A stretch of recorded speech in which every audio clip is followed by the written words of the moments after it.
हरे कृष्णा। क्या आत्मा और परमात्मा एक ही है या दोनों अलग हैं? जीव आत्मा तो शरीर में रहकर सुख दुख भोगता है, लेकिन उसी शरीर में एक और है, परमात्मा। वे उपदृष्टा है, अनुमंता है, भरता है, भोगता है और महेश्वर भी है। आज हम जानेंगे आत्मा और परमात्मा में क्या अंतर है। उपदृष्टानुमंता च भर्ता भोक्ता महेश्वरः परमात्मेति चाभियुक्तो देहेस्मिन् पुरुषः परः। इस श्लोक में भगवान श्री कृष्ण कहते हैं, शरीर में स्थित परमात्मा 5 कार्य करते हैं। वे उपदृष्टा है, अनुमंता है, भरता है, भोक्ता है और महेश्वर हैं। जीव आत्मा तो शरीर में रहकर सुख दुख का अनुभव करता है, परंतु इसके साथ साथ परमात्मा भी हमारे भीतर है। वे नियामक है, सभी क्रियाओं के नियंत्रक हैं। इसलिए उनको पर पुरुष कहा गया है, यानी जीव से भिन्न एक और पुरुष परमात्मा। जैसे किसी राज्य में सारी सुविधाएं राजा उपलब्ध कराता है, वैसे ही हमारे जीवन की सारी व्यवस्था भगवान ही करते हैं। हवा, पानी, भोजन सब भगवान ही दे रहे हैं। तो क्या हमारा कर्तव्य नहीं बनता कि हम उनको प्रसन्न करने वाले कार्य करें? भगवान को हम प्रसन्न कर सकते हैं श्रवण, कीर्तन, स्मरण और पूजन से। जो यह नहीं करता वह कृतज्ञ कहलाता है। जैसे कोई व्यापारी सरकार से सुविधाएं तो ले पर टैक्स नहीं दे तो उसे दंड मिलता है। उसी प्रकार जो भगवान की उपेक्षा करता है उसे भगवान से दंड प्राप्त होता है।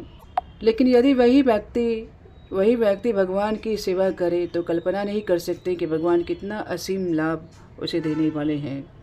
इस श्लोक से एक भ्रांति भी दूर होती है कि आत्मा और परमात्मा एक हैं। नहीं, आत्मा और परमात्मा हृदय में तो साथ हैं, लेकिन दोनों अलग अलग हैं। जैसे कक्षा में शिक्षक और विद्यार्थी एक ही स्थान पर हो तो क्या दोनों एक ही हो जाते हैं? नहीं, वैसे ही जीव और परमात्मा साथ रहते हैं पर एक नहीं है। परमात्मा हृदय में रहते हुए सब देख रहे हैं। जीव की इच्छाएं, उसके कर्म, उसका स्वभाव। जीव माया में बंधा है, सुख दुख भोग रहा है। भगवान केवल अनुमति देते हैं, प्रेरणा नहीं। पाप हो या पुण्य, उसकी शक्ति भी उन्हीं से आती है। लेकिन जैसे ही जीव यह इच्छा करता है कि मैं भगवान की भक्ति करना चाहता हूँ, तो भगवान तुरंत प्रसन्न हो जाते हैं और जीव के हृदय की सारी गंदगी साफ कर देते हैं। भगवान ने हमें अल्प स्वतंत्रता दी है। हम पूरी तरह स्वतंत्र नहीं हैं, हम हमेशा भगवान पर आश्रित हैं।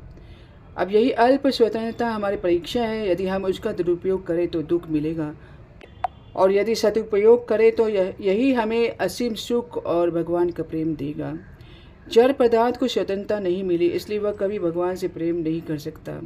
पर जीव आत्मा को मिली है, इसलिए वह स्वयं यह प्रेम का चयन कर सकता है। याद रखिए, हम इस शरीर के मालिक नहीं हैं, केवल किराएदार हैं।